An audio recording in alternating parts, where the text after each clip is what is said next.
Hello friends, ಇವತ್ತಿನ ನಮ್ಮ video topic ಬಂದ್ಬಿಟ್ಟು ಭಾರತದಲ್ಲಿ ಪೊಲೀಸ್ನವರು ಯಾವುದೇ ವ್ಯಕ್ತಿಯನ್ನು ಬಂಧಿಸಬೇಕು ಅಂದರೆ ಅದಕ್ಕಿರುವಂತಹ ನಿಯಮಗಳು ಯಾವ್ಯಾವು, ಯಾವ ಸಂದರ್ಭದಲ್ಲಿ ಪೊಲೀಸ್ನವರು ಯಾವುದೇ ವ್ಯಕ್ತಿಯನ್ನು ವಿತೌಟ್ ಅರೆಸ್ಟ್ ವಾರೆಂಟ್ ಅರೆಸ್ಟ್ ಮಾಡಬಹುದು ಮತ್ತು ಯಾವ ಸಂದರ್ಭದಲ್ಲಿ ಯಾವುದೇ ವ್ಯಕ್ತಿಯನ್ನು ಬಂಧಿಸೋದಕ್ಕೆ ಅರೆಸ್ಟ್ ವಾರೆಂಟ್ ಅವಶ್ಯಕತೆ ಇರುತ್ತೆ ಮತ್ತು ಆ ವ್ಯಕ್ತಿಗೆ ಅರೆಸ್ಟ್ ಮಾಡಿರುವಂತಹ ವ್ಯಕ್ತಿಗೆ ಭಾರತದ ಸಂವಿಧಾನ ಯಾವ್ಯಾವ ಹಕ್ಕುಗಳನ್ನ ಕೊಟ್ಟಿದೆ ಅದರ ಬಗ್ಗೆ ತಿಳ್ಕೊಳ್ಳೋಣ.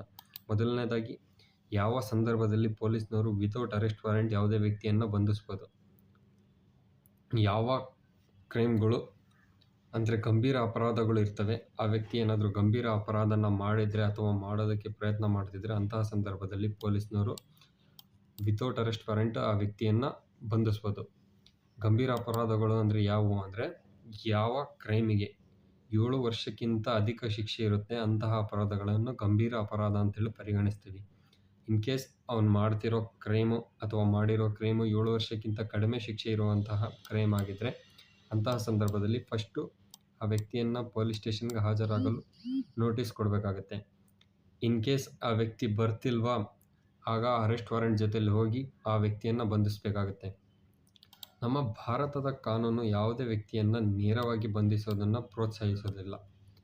ವಿತೌಟ್ ಅರೆಸ್ಟ್ ವಾರೆಂಟ್ ಯಾವುದೇ ವ್ಯಕ್ತಿಯನ್ನು ಬಂಧಿಸೋದು ಪ್ರೋತ್ಸಾಹಿಸೋದಿಲ್ಲ. ಯಾಕಂದರೆ ಇನ್ ಕೇಸ್ ನಮ್ಮ ಭಾರತದ ಕಾನೂನು ಇದನ್ನು ಪ್ರೋತ್ಸಾಹಿಸಿದರೆ ಅಕ್ರಮ ಬಂಧನಗಳು ಜಾಸ್ತಿ ಆಗ್ತವೆ.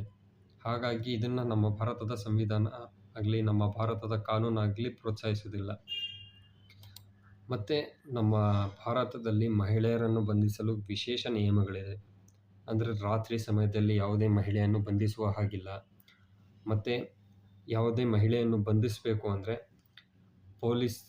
ಒಬ್ಬ ಮಹಿಳಾ ಪೊಲೀಸ್ ಸಿಬ್ಬಂದಿ ಕಡ್ಡಾಯವಾಗಿ ಇರಲೇಬೇಕು. ಮತ್ತು ಯಾವುದೇ ಮಹಿಳೆಯನ್ನು ಬಂಧಿಸಿದರೆ ಅವರ ಗೌಪ್ಯತೆ ಮತ್ತು ಗೌರವವನ್ನು ಕಾಪಾಡಬೇಕು. ಇದಾದಮೇಲೆ ನಮ್ಮ ಕಾನೂನಿನ ಪ್ರಕಾರ ಯಾವ ಸಂದರ್ಭದಲ್ಲಿ ಆರೋಪಿಯನ್ನು ವಿತೌಟ್ ಅರೆಸ್ಟ್ ವಾರೆಂಟ್ ಅರೆಸ್ಟ್ ಮಾಡ್ಬೋದು. ಇನ್ ಕೇಸ್ ಆ ವ್ಯಕ್ತಿ ತಪ್ಪಿಸಿಕೊಂಡು ಹೋಗುವಂಥ ಸಾಧ್ಯತೆಗಳಿದ್ದರೆ ಅಂತಹ ಸಂದರ್ಭದಲ್ಲಿ ಅವನನ್ನು ವಿತೌಟ್ ಅರೆಸ್ಟ್ ವಾರೆಂಟ್ ಅರೆಸ್ಟ್ ಮಾಡ್ಬೋದು.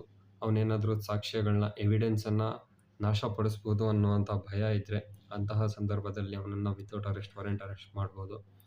ಏನಾದರೂ ಅವನು ಸಾಕ್ಷಿಗಳನ್ನು ಬೆದರಿಸುವ ಸಾಧ್ಯತೆ ಇದ್ದರೆ ಅಂತಹ ಸಂದರ್ಭದಲ್ಲೂ ಸಹ ಅವನನ್ನು ವಿತೌಟ್ ಅರೆಸ್ಟ್ ವಾರೆಂಟ್ ಅರೆಸ್ಟ್ ಮಾಡ್ಬೋದು. ಪೊಲೀಸ್ನವರು ಈ ನಿಯಮಗಳನ್ನ ಏನಾದರೂ ಪಾಲಿಸಲಿಲ್ಲ ಅಂದರೆ ಇದನ್ನು ಅಕ್ರಮ ಬಂಧನ ಅಂತ ಇಲ್ಲಿ ಪರಿಗಣಿಸಲಾಗುತ್ತೆ. ಇಂತಹ ಸಂದರ್ಭದಲ್ಲಿ ಅವರ ಮೇಲಧಿಕಾರಿಗಳಿಗೆ ದೂರು ನೀಡಬಹುದು ಅಥವಾ ನ್ಯಾಯಾಲಯಕ್ಕೂ ಸಹ ದೂರು ನೀಡಬಹುದು.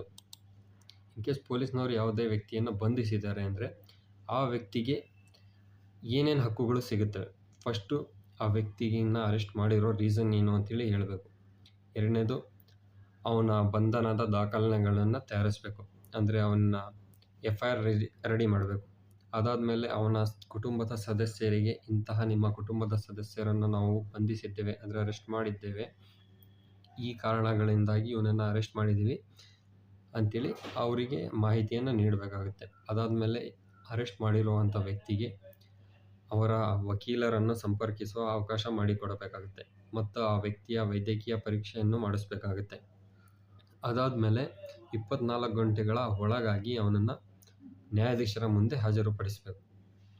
ಇದು ಬಂಧನ ಆಗಿರುವಂಥ ವ್ಯಕ್ತಿಯ ಹಕ್ಕುಗಳು. ಒಂದು ವಿಷಯ ನಾವೆಲ್ಲರೂ ನೆನಪಿಟ್ಕೊಳ್ಬೇಕು, ಯಾವುದೇ ವ್ಯಕ್ತಿಯನ್ನು ಅರೆಸ್ಟ್ ಮಾಡೋದು ಇನ್ವೆಸ್ಟಿಗೇಷನ್ ಉದ್ದೇಶಕ್ಕಾಗಿ ಮಾತ್ರ. ಯಾವುದೇ ವ್ಯಕ್ತಿಯನ್ನು ಅರೆಸ್ಟ್ ಮಾಡಿದ್ದಾರೆ ಅಂದರೆ ಅವನಿಗೆ ಶಿಕ್ಷೆ ಆಗೇ ಆಗುತ್ತೆ ಅನ್ನೋವಂಥದ್ದು ಇಲ್ಲ. ನಮಗೆ ನಮ್ಮ ಹಕ್ಕುಗಳ ಅರಿವಿದ್ರೆ ಅಧಿಕಾರದ ದುರುಪಯೋಗವನ್ನು ತಪ್ಪಿಸ್ಬೋದು. ಇದೇ ರೀತಿಯ ಲೀಗಲ್ ಇನ್ಫಾರ್ಮೇಷನ್ಗಾಗಿ ಈ ಚಾನಲ್ನ ಸಬ್ಸ್ಕ್ರೈಬ್ ಮಾಡ್ಕೊಳ್ಳಿ ಮತ್ತು ಬೆಲ್ ಐಕನ್ ಕೂಡ ಪ್ರೆಸ್ ಮಾಡಿ. ದಿನ ನಾನು ಇದೇ ರೀತಿಯ ತುಂಬ ಇಂಪಾರ್ಟೆಂಟ್ ಆಗಿರುವಂಥ ಟಾಪಿಕ್ಗಳ ಮೇಲೆ ಸಿಂಪಲ್ಲಾಗಿ ವಿಡಿಯೋಸ್ ಮಾಡ್ತೀನಿ. ಸಬ್ಸ್ಕ್ರೈಬ್ ಮಾಡಿಟ್ಕೊಳ್ಳಿ. Thank you.